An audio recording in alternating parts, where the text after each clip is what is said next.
दशकों आज हम जा रहे हैं कोलोसियम देखने के लिए।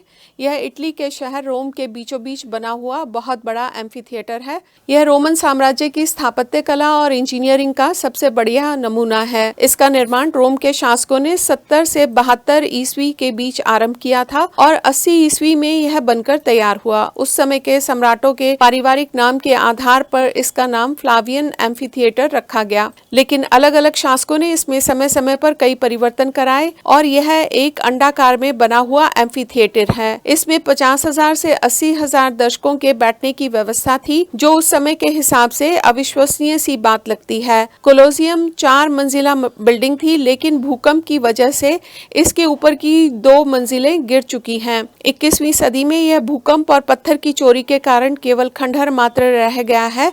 यूनेस्को ने इसे विश्व विरासत का दर्जा दिया है, लेकिन इस खंडहर को भी पर्यटकों के लिए सजा संभाल कर रखा गया है और यह पर्यटकों का सबसे अधिक लोकप्रिय पर्यटक स्थल है। इस स्टेडियम में योद्धाओं के बीच मात्र मनोरंजन के लिए खूनी लड़ाइयां हुआ करती थीं। योद्धाओं को जानवरों से भी लड़ना पड़ता था। ग्लैडिएटर्स बाघों से भी लड़ते थे। एक अनुमान के अनुसार इस स्टेडियम के ऐसे प्रदर्शनों में लगभग 5 लाख पशु और 10 लाख मनुष्य मारे गए थे। यहाँ पर लोगों को अपने पद के अनुसार बैठने की व्यवस्था की गई है। यहाँ पर सम्राट के अलावा सीनेटर्स और वेस्टल वर्जिन्स के भी बैठने की व्यवस्था की गई है। ग्राउंड लेवल पर कोलोसियम में प्रवेश करने के लिए 80 गेट बनाए गए थे। इनमें से आम जनता के लिए 76 गेट प्रयोग किए जाते थे। इतने अधिक गेट इसलिए बनाए गए थे कि किसी भी संकट की स्थिति में जनता कोलोसियम से तुरंत बाहर आ सके। इसके अलावा यहाँ पर सम्राट, सीनेटर्स और वेस्टल वर्जिन के आने जाने का रास्ता भी अलग से बना हुआ था और ग्लैडिएटर्स के आने जाने का रास्ता भी अलग से बना हुआ था। इसके अलावा पौराणिक कथाओं पर आधारित नाटक भी यहाँ खेले जाते थे। यहाँ साल में 2 बार भव्य आयोजन होते थे और रोमन्स इन खेलों को बहुत पसंद करते थे। कोलोसियम में अंडरग्राउंड हाइपोजियम भी बना हुआ है। इसमें टनल्स और शाफ्ट्स की व्यवस्था की गई थी। शुरू में कोलोसियम के बेसमेंट में पानी भरकर ऊपर उसमें कश्तियां चलाई जाती थी और उन कश्तियों में अलग अलग तरह के खेल होते थे, जिन्हें रोमन वासी बहुत पसंद करते थे। बाद में कोलोसियम में पानी भरने और कश्तियां चलाने वाले खेल बंद कर दिए गए। बाद में यहाँ सीमेंटेड अरेना बनाया गया, जिस पर ग्लैडिएटर्स की प्रतिस्पर्धा होती थी। बेसमेंट में जानवरों के लिए 32 बाड़े बनाए गए थे।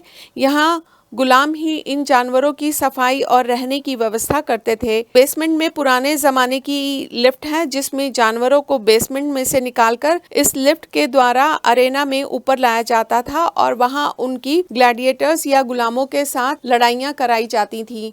इस लिफ्ट को गुलाम चेन और पुली की सहायता से ऊपर खींचते थे। पूर्व मध्यकाल में इस इमारत को सार्वजनिक प्रयोग के लिए बंद कर दिया गया। बाद में इसे निवास, कार्यशाला और धार्मिक कार्यों के लिए और तीर्थ स्थल के रूप में प्रयोग किया जाता रहा है और रोमन चर्च से इसका नजदीकी संबंध रहा है, क्योंकि आज भी हर गुड फ्राइडे को पोप यहाँ से एक मशाल जुलूस निकालते हैं। रोमन साम्राज्य में विशेष अपराध के दोषियों को औपचारिक रूप से गुलाम बना लिया जाता था। गद्दारी, विद्रोह, कर चोरी के लिए व्यक्ति को दास बना दिया जाता था और उन्हें आम जनता के सामने इस कोलोसियम में अपनी जिंदगी को बचाने के लिए अपने प्रतिस्पर्धी को मारना पड़ता था। जीतने वाले दास को इनाम में मोटी रकम और गुलामी से मुक्ति मिल जाती थी और वह एक सामान्य नागरिक का जीवन जीने लगता था। इसलिए ये प्रतिस्पर्धाएं बहुत भयंकर होती थी, क्योंकि ये एक जीने मरने का खेल था, लेकिन रोम की जनता को इसी में रोमांच महसूस होता था। रोमन फोरम रोम का राजनीतिक एवं व्यापारिक केंद्र था। इसी के चारों तरफ न्यायालय और सार्वजनिक भवन बने हुए थे। यह जगह रोम की जनता के जीवन का केंद्र सदियों तक बनी रही। यह पैलेटाइन और कैपिटोलाइन की पहाड़ियों के बीच के मैदान में बनी हुई जगह थी। आज भी इसके शानदार भवनों के अवशेष मौजूद हैं, जैसे बेसिलिका पोर्सिया का न्यायालय। सन 130 ईस्वी में रोम ने ईसाई धर्म को राजधर्म घोषित कर दिया था और यह उस समय के दुनिया के सबसे विशाल साम्राज्यों में से एक था। यह यूरोप के इतिहास और संस्कृति का एक महत्वपूर्ण अंग है। ये साइट 18वीं और 19वीं शताब्दी में खोजी गई थी। वास्तव में यह जगह एक कीचड़ से भरी हुई लेक थी, जिसे क्राइस्ट के पैदा होने से 600 साल पहले रोम के 5वें सम्राट ने खाली करवा दिया था। इसी रोमन फोरम के बीच में बना हुआ है वेस्टल वर्जिन्स का मंदिर।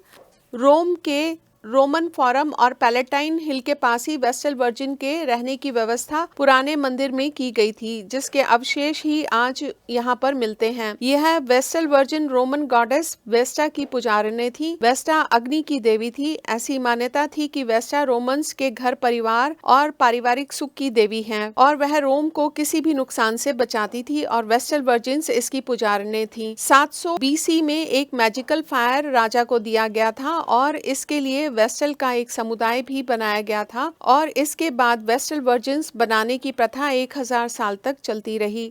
लेकिन क्रिश्चियनिटी के आने के बाद यह प्रथा और समुदाय दोनों बंद हो गए। इसमें केवल उन्हीं लड़कियों को जो 6 से 10 वर्ष की आयु की होती थी और जो पूरी तरह से शुद्ध और कुंवारी होती थी, वे वहां पर 30 वर्ष तक सेवा करती थी और यह वेस्टल वर्जिन रोम के नोबल परिवारों से चुनी जाती थी। इनका काम पहले 10 साल समुदाय की परंपराओं और क्रियाकलापों को अपने सीनियर वेस्टल वर्जिन से सीखना था और अगले 10 साल रीति रिवाजों को और जादुई अग्नि यानी मैजिकल फायर को लगातार जलाए रखने की व्यवस्था करना था और उसके आखिरी 10 सालों में ये नई वेस्टल वर्जिन को समुदाय के रीति रिवाजों और क्रियाकलापों को सिखाती थी। यह वेस्टल वर्जिन हर स्टेप पर सिर्फ 3 की संख्या में होती थी और कुल 6 वेस्टल वर्जिन वेस्टल हाउस में एक बार में रहती थी।